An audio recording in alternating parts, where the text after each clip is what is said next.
You are listening to Counter Esperanto podcast, tangents about Twin Peaks with Karl and Jubel from the Pseudo Spaces Network.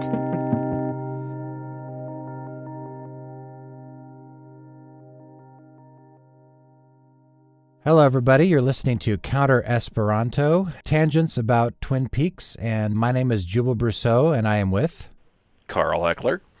And this is an exciting episode for us. This is where we're going to actually talk about what we talk about when we talk about weird. This is going to be the episode where we delve into why this is a weird fiction, weird history podcast, and a Twin Peaks podcast. You know, we're going to basically sort of delve into all of these subjects that, honestly, that we've been obsessed about for a quarter of a century now at this point. And we're going to start with an essay that I wrote a while back and have adapted for this podcast. We're going to have a reading, and then when we come back, we're going to discuss this reading. Let's talk about your segment, Karl. What have you brought to the table this week? Well, I have brought to the table a poor and shoddily edited routine, if you will, about how the actual geography of the Pacific Northwest impacts the mindset of the people who live here. A psychogeography, if you will. Psychogeography is an interesting phrase. Define that for us.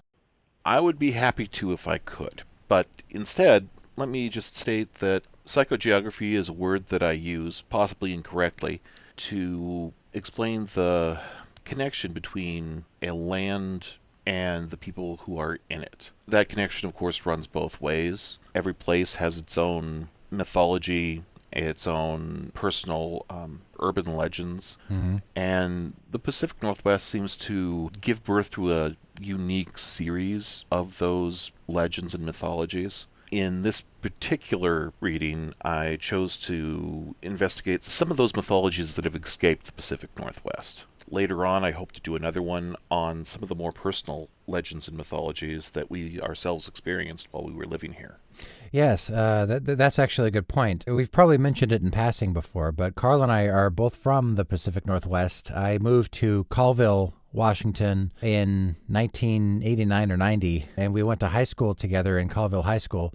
Yeah, those of you who own or have seen the map in the Access Guide to Twin Peaks will note that Twin Peaks itself is very close to a town called Kettle Falls. Kettle Falls is exactly 7 miles from Colville, and Twin Peaks is south and to the east of Kettle Falls. Yes, it sort of makes a rough triangle with Kettle Falls and Colville. And Kettle Falls was where I lived at the time, and then my dad would drive to work in Colville and drop me off at school. And so Karl and I met in our sophomore year in high school, and we went to school 3 years together. And then my family and Karl and I moved to the Portland area in 1994 after we graduated. The Pacific Northwest is it's weird. It's weird. That's capital W weird. This is probably a subject for yet another podcast, but there are more serial killers per capita from the Pacific Northwest than arguably anywhere else in the country. This could be a spurious rumor, but it's something that I heard. But there are some notable, Green River Killer and Ted Bundy among them. And that, I think those actually skew the numbers quite a bit because, we're going to have to do a podcast on serial killers because, of course, that ties in with Twin Peaks, too. Mm-hmm. But at the end, Bundy was confessing to any body that they'd come up to him with in order to keep pushing off his execution. There is a disputed number of cases attached to the Green River Killer murders. Mm-hmm. Between the two of them, that comes to about 300. Yeah, and I almost regretted bringing it up, but I'm going to leave this in because I think that it is something that the Pacific Northwest is known for, and like you said, it's because of these. It's the media, folks. Well, also, both the X-Files and Millennium were filmed here. Yes, that's actually a good point.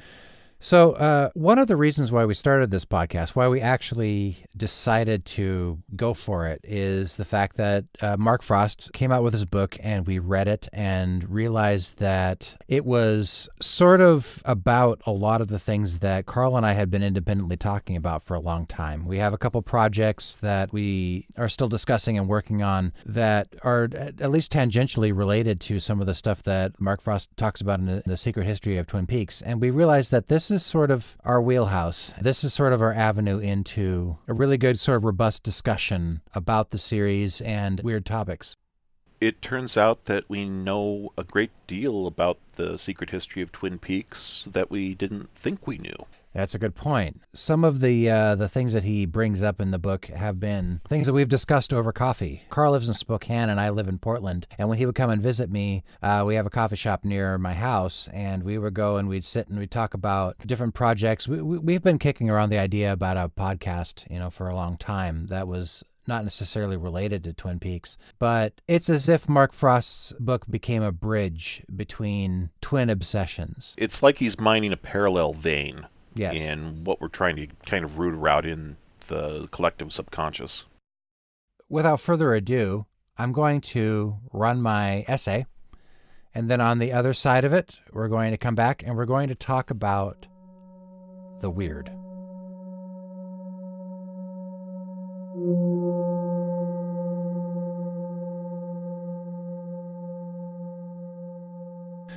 The oldest and strongest emotion of mankind is fear. And the oldest and strongest kind of fear is fear of the unknown. This famous sentence was how H.P. Lovecraft chose to open his seminal 1927 essay, Supernatural Horror in Literature. The statement cuts to the heart of why horror tales can be so effective. From the safety of a comfortable armchair, the reader is able to explore an emotion so deeply ingrained that it predates consciousness itself. Mythology, philosophy, and religion were systems that human beings created in an attempt to reduce this psychological weight as it stumbled towards civilization. The unknown, or more specifically the uncanny, emerged as a theme in the arts, especially literature, long before the modern era. Ghosts, vampires, and demons all had parts to play, but their specificity soon rendered them trite. Once representatives of the unknown, these creatures played themselves out. Readers knew what to expect.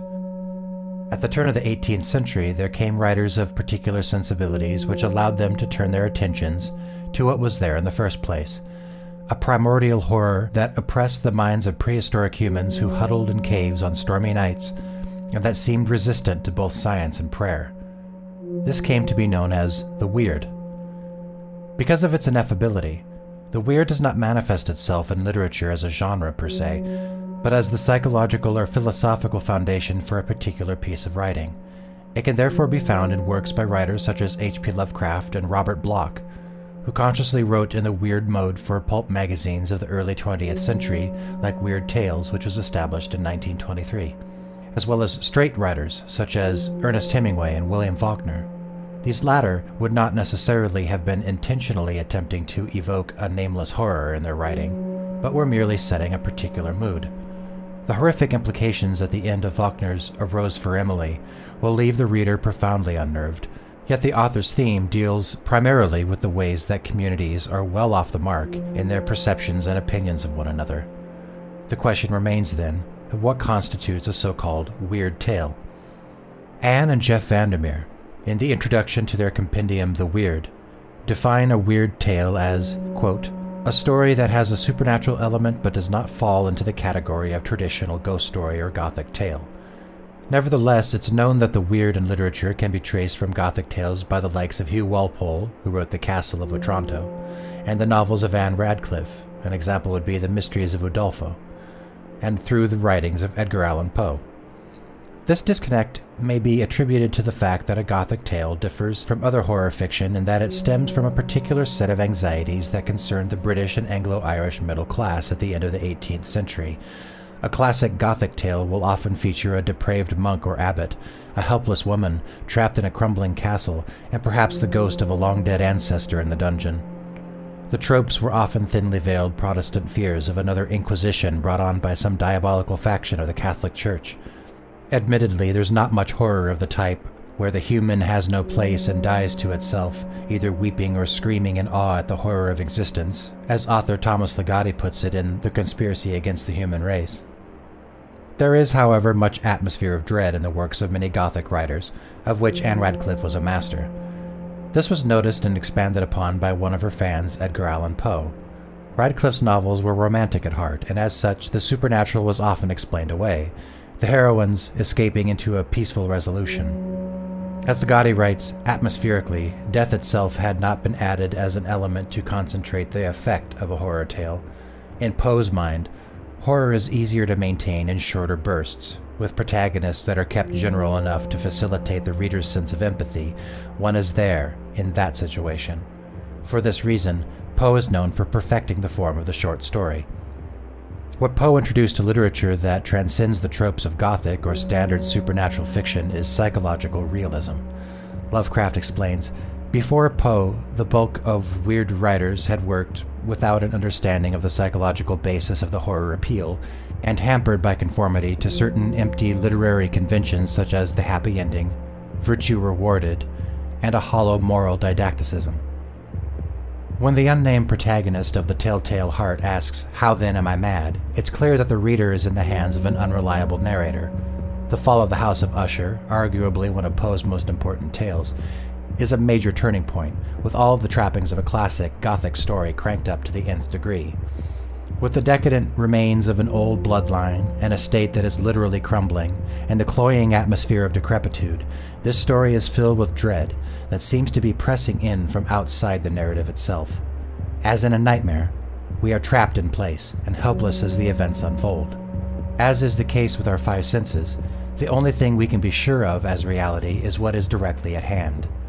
A Poe story, like all good weird tales, is steeped in a claustrophobic atmosphere. There were many writers over the next half-century that wrote effective weird tales, too many to list here, but the next great innovator of this mode was Howard Phillips Lovecraft.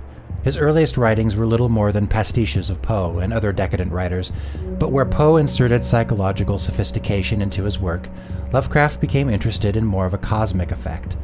He also was among the first to write extensively on the subject of the weird in his voluminous non-fiction writing. Early in supernatural horror literature, Lovecraft offers this definition of weird fiction.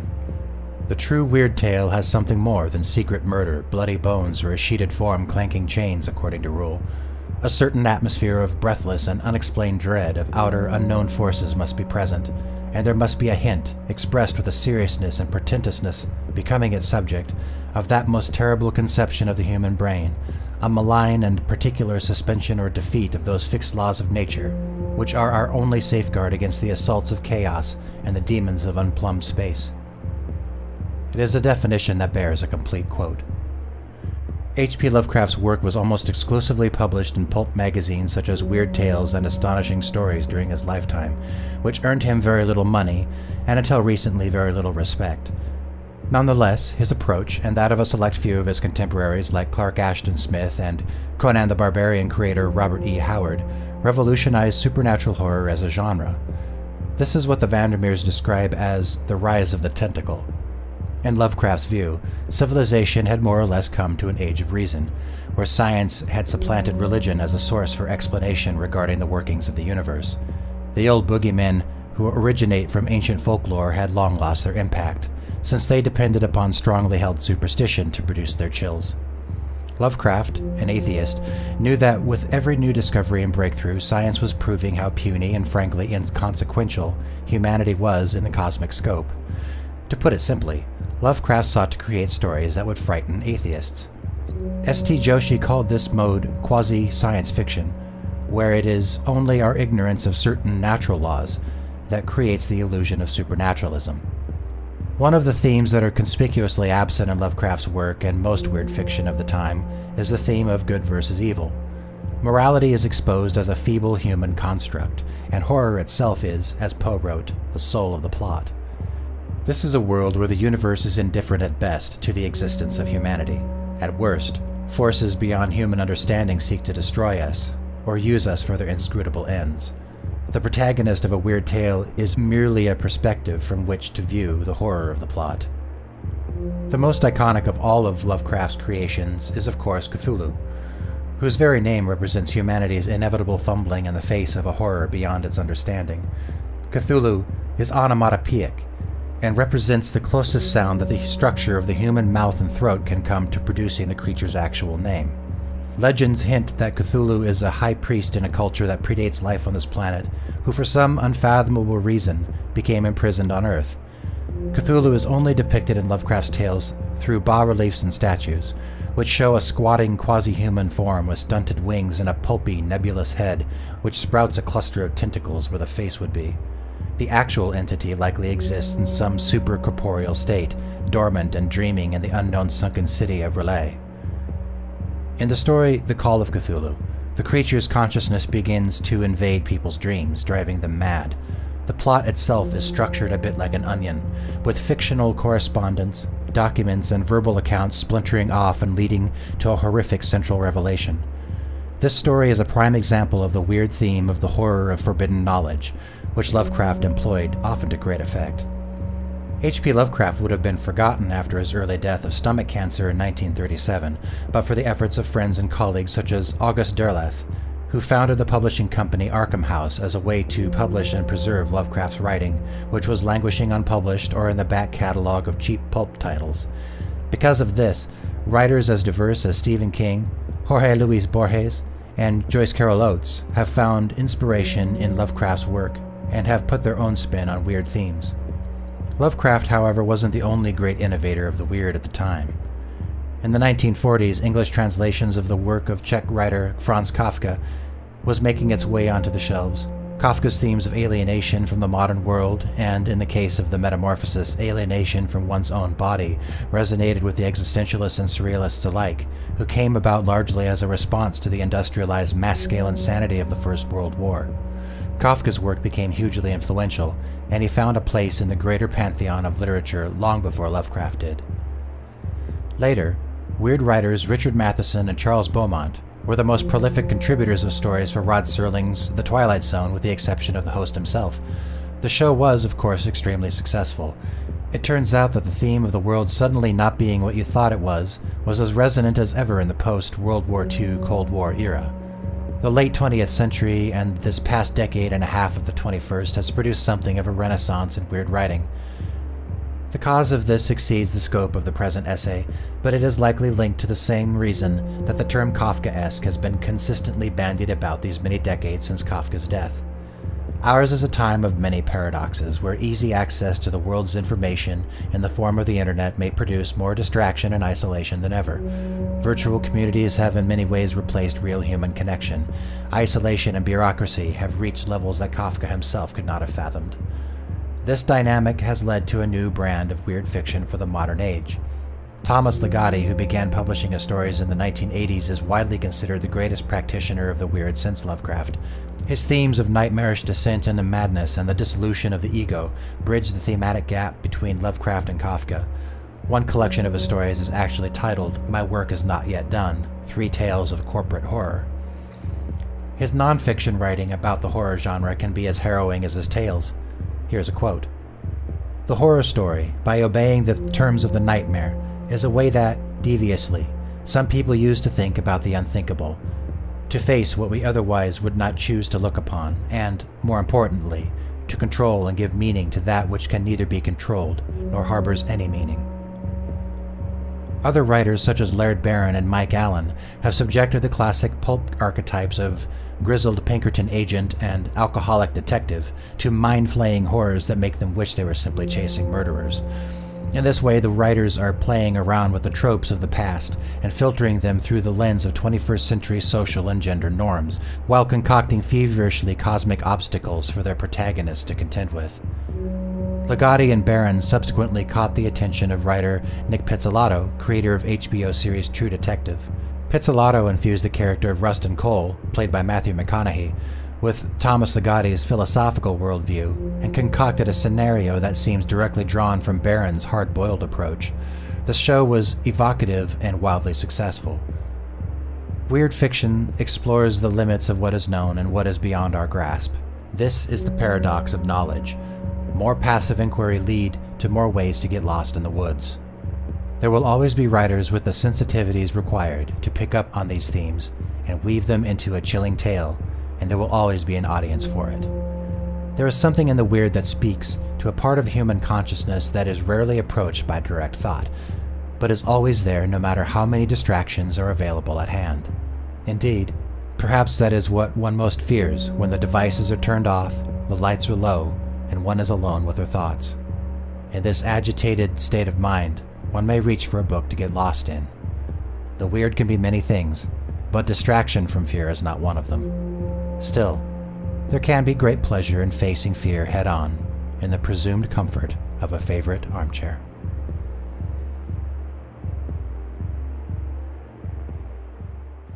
You know, Jubel, I've actually listened to that recording of your essay about 4 or 5 times now, Really? and I got to tell you, yeah, and I got to tell you, it never gets old.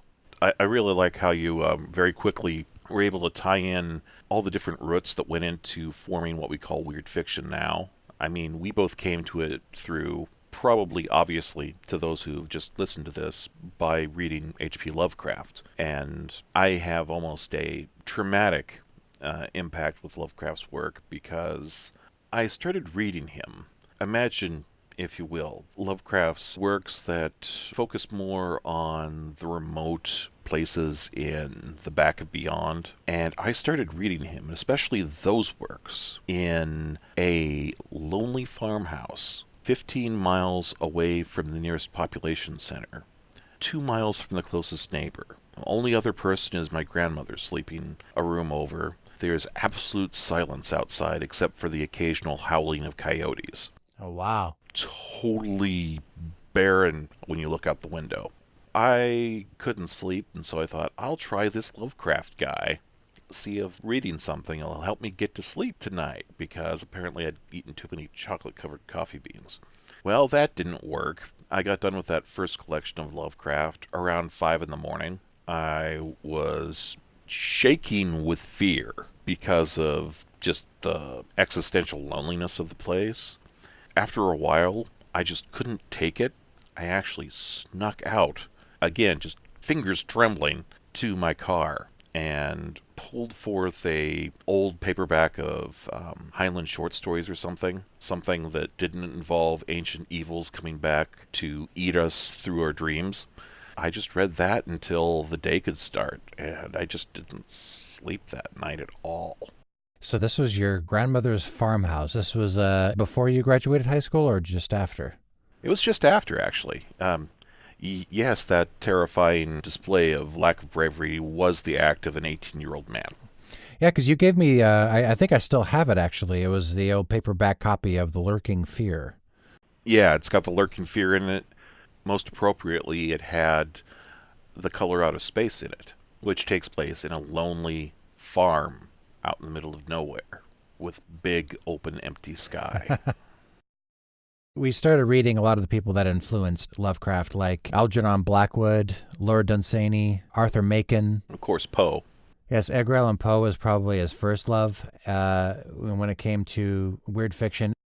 Weird fiction works best in short bursts. I believe so, yeah. People try to do weird novels, and they can work, and often the best ones are still short novels, like 200 pages, but there's something about a short story where it is a very condensed effect. You're trying to create a mood. You're not trying to cover a plot. You're not trying to build character. In fact, the more sketchy the character is, the better, because you want to allow the reader to inhabit this person no matter what culture or gender that they are occupying. So if you're able to live in that space for a short amount of time, a good writer of weird fiction will have their way with you. And you'll come out of a good weird tale changed. It's a pretty potent mode of writing. It's certainly true for me that it did, in fact, change my life. Eventually, that's what caused me to go to college for literature instead of computer engineering or something useful. Okay, perhaps that's not a good example, but to me, it was a positive thing. Yeah. And it did open up my mind to extreme possibilities. I think over the next 40 years, having your mind open to extreme possibilities already is going to be a very useful thing because they're going to happen whether we like them or not. I think you bring up a good point about the kind of trope that weird fiction frequently has, where the main character is sort of a sketch character, a rough draft of a character that the reader can put their own personality into, and through that lens experience the rest of the story, the more interesting and unusual things that happens over the course of the pages as experienced by that focal view character. That's where Twin Peaks is really interesting, because I consider it to be a cornerstone work of fiction in the weird vein, and yet it has an ensemble cast. To a certain extent, I think that Cooper fills the role of a viewpoint character. He's that character that is an outsider, just as we all are when we first meet all the wonderful people who inhabit Twin Peaks. But once he's there, the camera doesn't follow him exclusively. We view everybody in the town. They're private moments that Cooper doesn't get a chance to overview. And that's actually set up from the beginning because famously, the first thing we see is Josie putting on makeup in the mirror. And then we see Pete going outside fishing and he says, "The lonesome foghorn blows." And he looks over his shoulder and he sees Laura's corpse and he calls it into Harry. In the pilot, there's almost a half an hour of weeping. And it's everybody's sense of loss. Even the principal Just breaks down in some very unmanly tears. just constant, weeping. And we don't know any of these people. It's the pilot of this series. And then a half an hour in, that's the first time we see Cooper. What other syndicated cop show in 1990 would spend half an hour of its pilot before the investigators show up? Right. I mean, none. You'd possibly show a murder from the point of view of the killer in the 1 minute 30-second teaser before they play the introduction and then go to the first commercial. And the reason why Twin Peaks qualifies as the greatest expression of weird fiction on television doesn't happen in the pilot. The third episode has Cooper's dream, and it's presented as a dream. So it's strange, it's weird, but it does sort of ease the audience into this sense that what they're seeing is dream logic. There's no reason to believe that there is any kind of objective reality to what Cooper is seeing with the little man with the chevron floor and his vision of Laura Palmer in what will come to be known as the waiting room. And instead, we move very slowly towards the weird in other methods, such as the deductive technique that came to him in a dream, where in order to see which clues he should be pursuing, he throws rocks at bottles. Right. Yeah, that makes no frickin' sense. What this is doing is it is juxtaposing dream logic, that is to say logic that is existing within a dream, with a strange kind of logic that's existing within objective reality. And I would posit that Cooper throwing rocks at bottles with the police staff around him out in the woods, based on his studies of Tibetan culture, is at least as weird. I would say so too, and I'd say that it's just as groundbreaking now as it was then, because, we still have cop shows that run for 12, 15 years where it's just hyper-competent cops tracking down serial killers or whatever by parsing the clues and running tests using scientific equipment and whatnot. And way back in 1990, David Lynch takes it and dumps it on its head, because the detecting in Twin Peaks involves very little of that. I mean, Albert comes in every once in a while and gives some solid, objective scientific reporting. But Coop finds clues like that. I mean, he walks into a room, takes 3 slugs of coffee, looks up, and finds the vital flesh world clues stuffed into the ceiling vent in Jock's apartment. Yeah. And Albert functions also as a stand-in for the viewer, because he's willing to sort of say, this is crazy, what world are you living in? I'm sure that's not Lynch's creation. That is something that came into the series as a way to sort of like balance out these elements. I don't know who came up with it, but it was a good idea, because every funny man needs a straight man to be able to call the spade the spade. Yeah. Especially if it's a rake when Andy steps on it. And Albert is definitely that character, but Coop's important discoveries always come to him much more like Dirk Gently than Sherlock Holmes. Yeah. that he trips over them accidentally, or he's doing something else. He relaxes, becomes centered with the universe while standing on his head. He's completely upside down now, Diane. And that's when he sees the note from Audrey. Yeah. It's in that way that all the really important clues that lead him down the rabbit hole towards Bob, and then later on towards a confrontation with Wyndham Earl and the lodge inhabitants, Yeah. all of that comes through synchronicity and consciousness. So after this, we're going to be segueing into Karl's segment on the psychogeography of the Pacific Northwest. And I think that's really important when it comes to explaining why Twin Peaks is weird, because it's a combination of Lynch's view of the world with Frost's interest in theosophy and unexplained phenomena, which also dovetails like two freight trains running into each other, and the place where they connect is the Pacific Northwest. There's always something in the weird about one's surroundings being wrong. The first time that you really get this indication, of all people, it's Sheriff Truman, and he says, there's something in these old woods. It almost seems like a throwaway phrase, but if you're watching it for the first time, that's when your ear should perk up. That's like, wait a second. This is not about the murder of a teenage girl. This is the sheriff talking matter-of-factly about old knowledge. Yeah, old knowledge is something that, oddly enough, if you have grown up or lived for any significant amount of time in the forested and non-urban parts of the Pacific Northwest, instantly comes to a recognition in your mind. That phrase resonates. And some of the resonations from that phrase is actually kind of what I distilled into what I'm going to talk about now.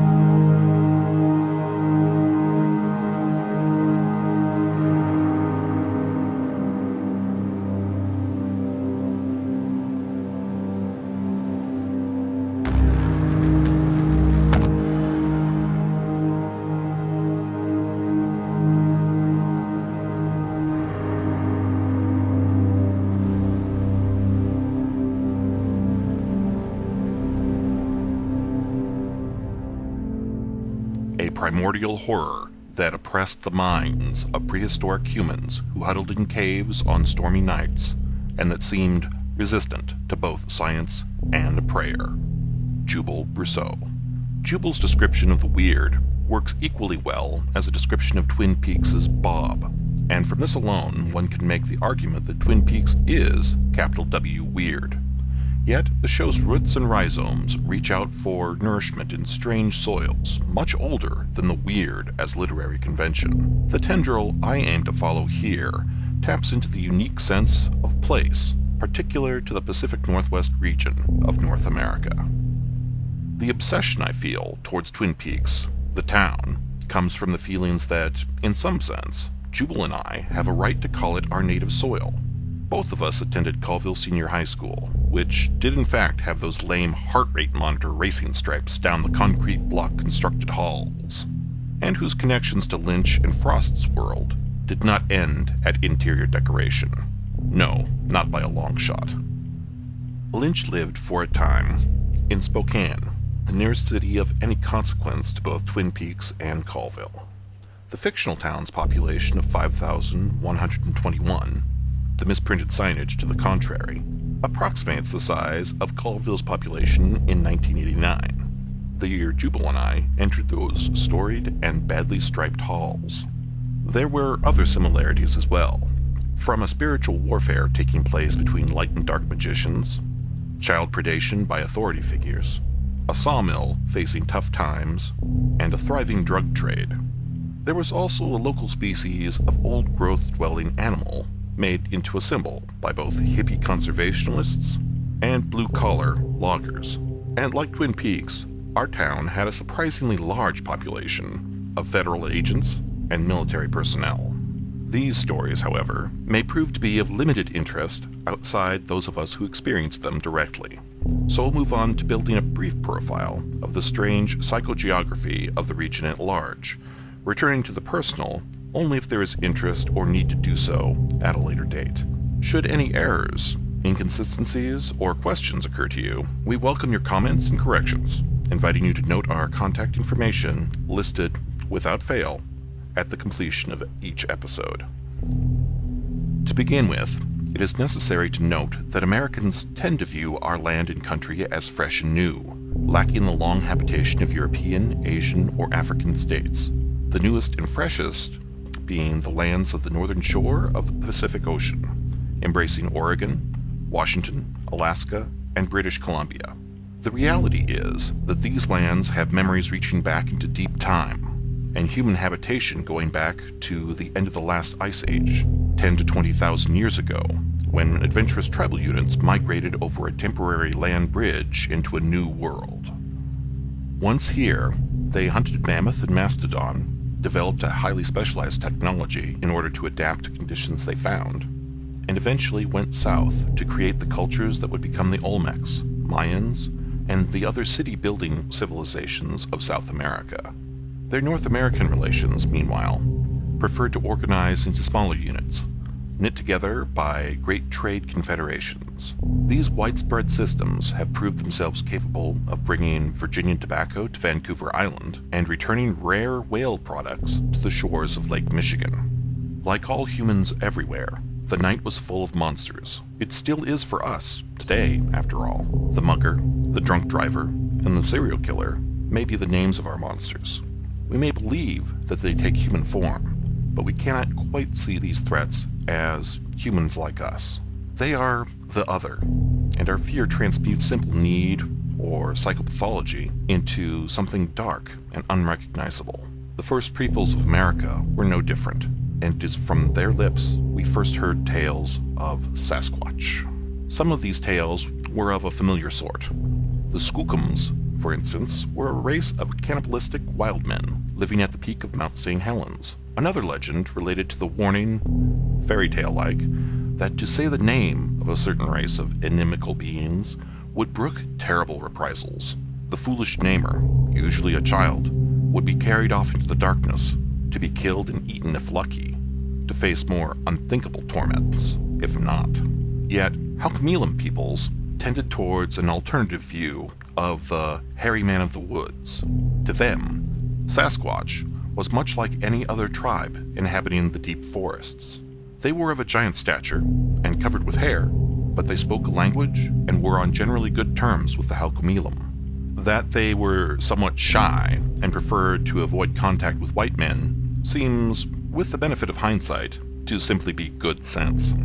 It was from these legends that the Indian agent J.W. Burns wrote a series of popular articles for a Canadian newspaper, and it was here that the word Sasquatch entered into the English language via the Halkomelem Sasquatch, and it was not long before the word for one particular creature became a shorthand to describe any number of kindred reports.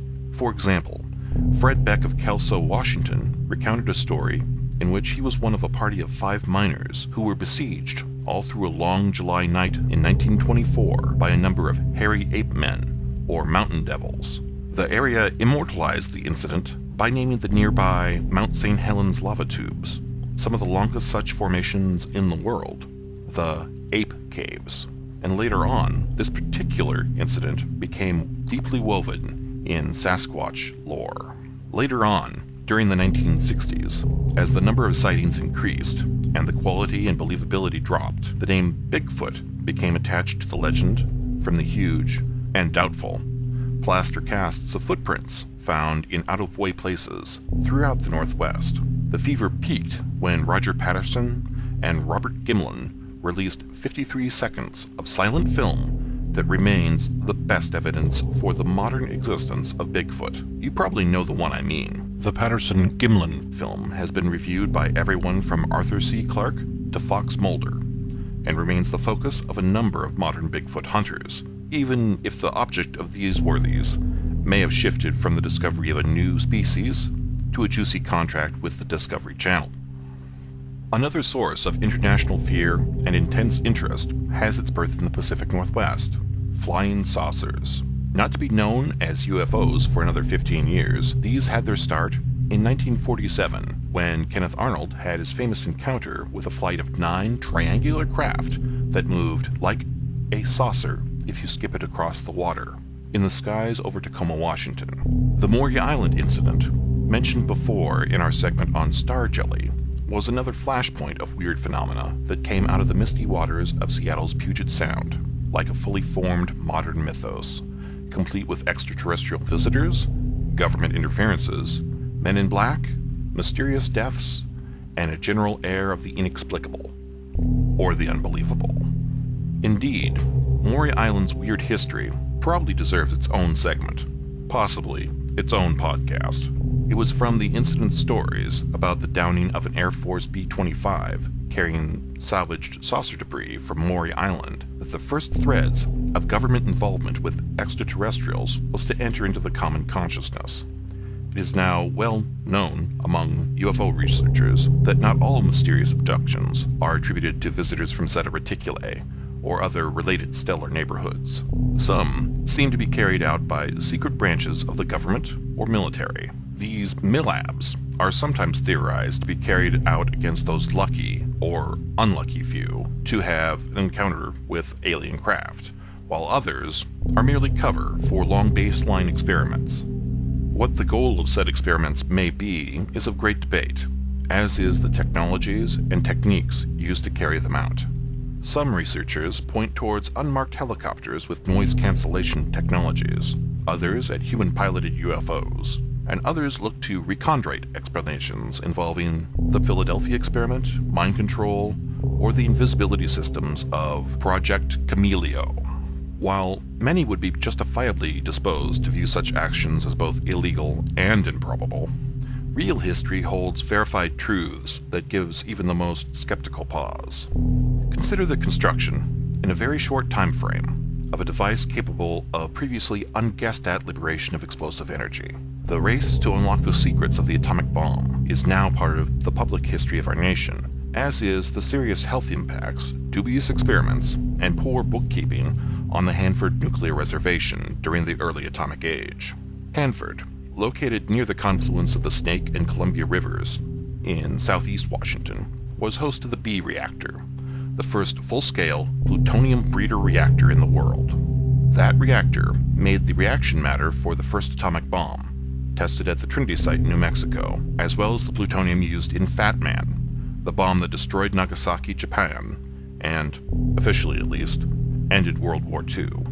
The scientists at Hanford also conducted a public release of radioactive iodine, also known as I-131, on a number of occasions, which was either done as an accidental byproduct of nuclear weapons production, an experiment conducted to ascertain the danger of nuclear fallout, or a cynical attempt to poison the native peoples who subsist to a great degree on the fish taken from contaminated areas downriver, depending on one's point of view.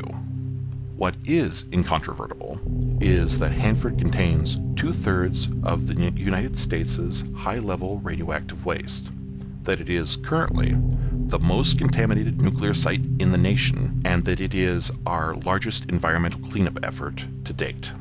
3 Mile Island and Fukushima can go eat their hearts out.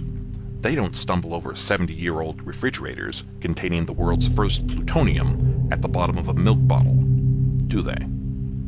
Nope. That sort of thing is a Pacific Northwest original. While the Hanford nuclear site may be a scar on the land itself, and a clear and present danger to the health of its inhabitants, the reputation of the area as the last pure and wild land was not affected. It's said of California that the state's idiosyncratic population is the result of all the nation's outsiders and weirdos moving westward until they ran into the Pacific Ocean and could go no further.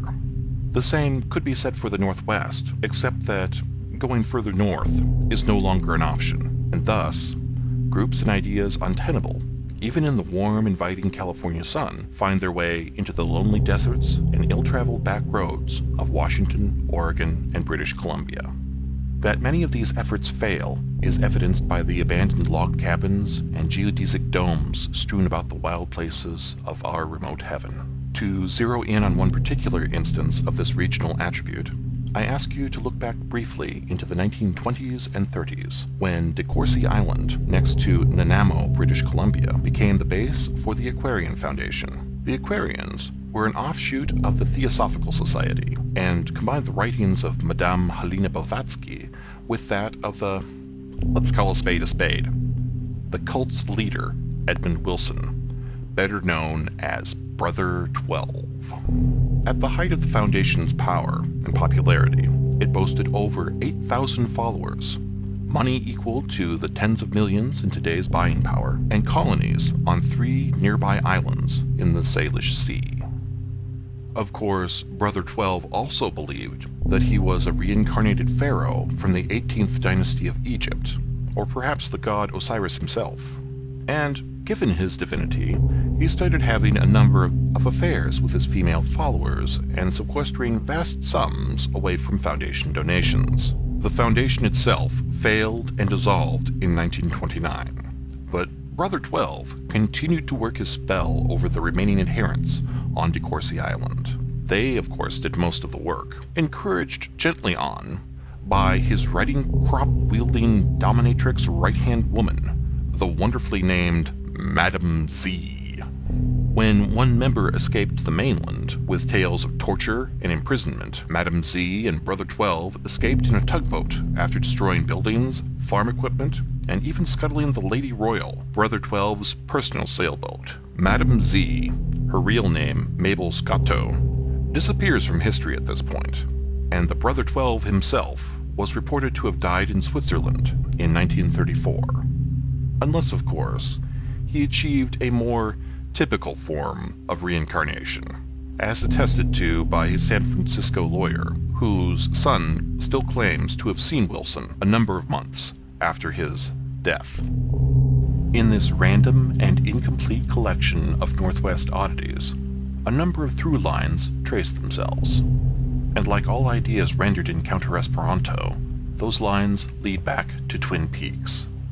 Brother 12 brings the theosophy and eschatology so beloved of by Mark Frost. Hanford and the Millabs present ideas that are tightened into the government malfeasance and malfeasance that Wyndham Earle personifies, while Major Garland Briggs certainly knows more than he is telling, given that he was the target of a military abduction. The philosophical major also noted the burden of his secret work as relating to the search for alien life, when he relayed a certain message to Cooper. Documents revealed by the secret history also show that he observed an unidentified object in flight while serving as a co-pilot of an F-4 Phantom 2 decades previously. Most interesting of all, perhaps, is the existence of a giant living in the deep woods of our Pacific backwater, and its almost random inclusion into the mythopoetics of Lynch's masterpiece. After all, no such figure existed in the script the director was working from. Out of the blue, according to an internal voice or impulse, Lynch cast a giant, Karl Stroiken, to function as a psychopompic messenger between our version of reality and one where other rules seem to apply. Why was this? Was it merely a stroke of genius? Or could it be that the land can affect the people who live in it as deeply as our buildings, our science, and our superstitions can affect the land? Any final conclusions, dear listener, must be left up to each of your own intellectual natures, be they inductive, deductive, or subconscious, to verify.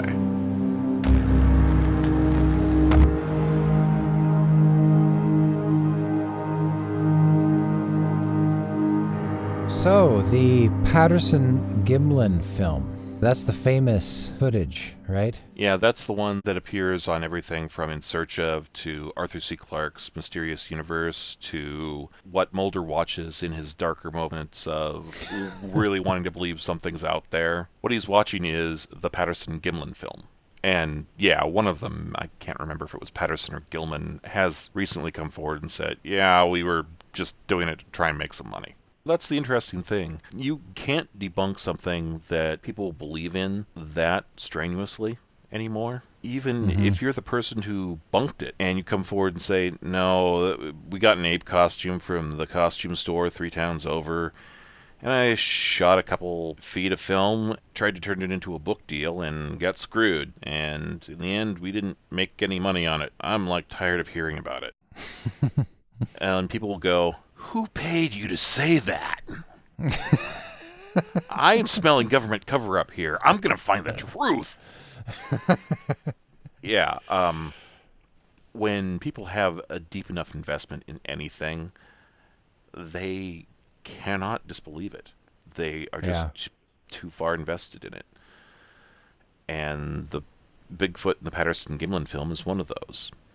That said, there is more things in heaven and earth, as the Bard once said, and it could very well be that there is a race of wild creatures running around with low population and a high level of intelligence. They would naturally stay the hell away from humans because we're crazy motherfuckers who are likely to shoot it. Yeah, nobody's found any scat or DNA that would point to anything non-human. It might not be very non-human. So what I find fascinating about things of that nature is that it exists on a continuum of reality. It's like Schrodinger's cat, both real and fake at the same time. I don't know what to say about that when it comes to reality or philosophy. I'm mostly interested in what it has to say about how we interpret reality and philosophy through fiction.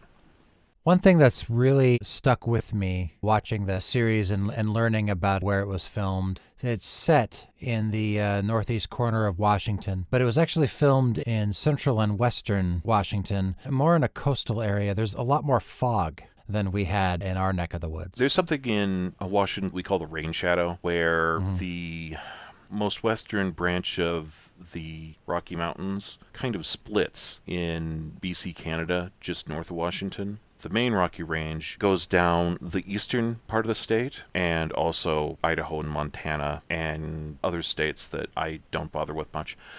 My apologies to those of you in Wyoming and Colorado. But the westernmost range of the Rockies is actually the newest and the highest. It includes Mount St. Helens and Mount Rainier. It also includes the small town of North Bend, Washington, where a great deal of the second unit and exterior shots for the entire series were filmed. For example, the Double R Diner is now Tweed's Diner. The Snoqualmie Falls is only 3 miles from that particular diner. There's a giant log that features in the show a couple of times that's still there. The most important of these trademarks, though, I believe, is the fog. And the reason why there's so much fog is not because Twin Peaks is very near the ocean. It's set 400 miles from the ocean, and it was filmed about 100 miles from the ocean. It's foggy there because it's actually about 1,500 feet in the air. But it's that fog that is so wonderfully Twin Peaky. It brings up connections of mystery, of London Peace Supers, of the odd fog that always rolls through San Francisco when something particularly creepy happens there in shows. It's interesting watching the show with our history living in the Colville area is that it captures the feeling of living there without, of course, the not everything is made of logs in Colville, but it is a logging town. It is a timber area. There's forests that butt up right up against the town outskirts, and it feels like that location, even if the actual aesthetics of the show are quite different. Yeah, it's not true that every third car is a logging truck. It's more like every 7. So we'll have a lot more to say in upcoming episodes about Twin Peaks, about weird fiction. We have a lot of specific writers, in particular, people like Laird Barron and Thomas Agati, a lot of people working today.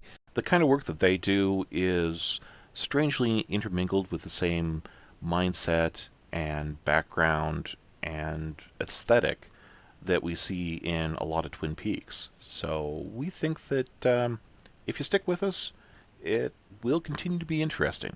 Thank you, everybody, for listening. Follow us on Twitter at C_Esperanto. Or you can write to us the same way that Laura did in her journal at Counter Esperanto, P.O. Box 13313, Spokane Valley, Washington, 99213-3313. And we will be back very soon with more entertaining tidbits and crazy shenanigans. And possibly some eggnog. Eggnog? I actually like eggnog.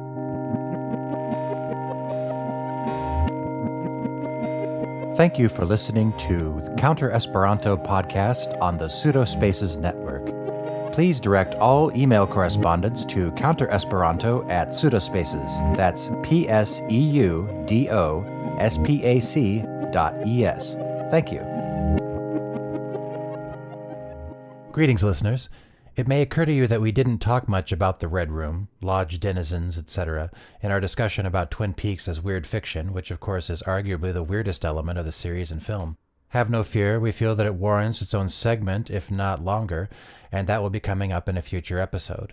I also wanted to take a moment to give a shout out to a great podcast about weird fiction and pulp horror, the great Jim Moon's Hypnobobs podcast. That's HYPNOBOBS. Mr. Moon performs wonderful readings, commentary, and analysis of well-known tales and deep cuts by the likes of M.R. James and William Hope Hodgson, and lesser-known contemporaries of H.P. Lovecraft, and many more.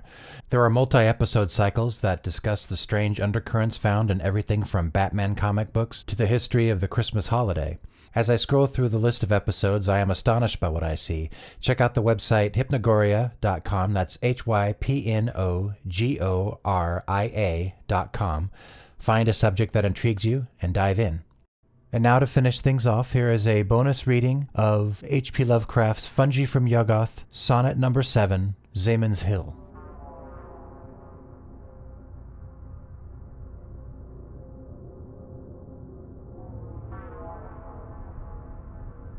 The great hill hung close over the old town, a precipice against the main street's end, green, tall, and wooded, looking darkly down upon the steeple at the highway bend. 200 years the whispers had been heard about what happened on the man-shunned slope, tales of an oddly mangled deer or bird, or of lost boys whose kin had ceased to hope. One day the mailman found no village there, nor were its folk or houses seen again. People came out from Aylesbury to stare, yet they all told the mailman it was plain that he was mad for saying he had spied the green hill's gluttonous eyes and jaws stretched wide.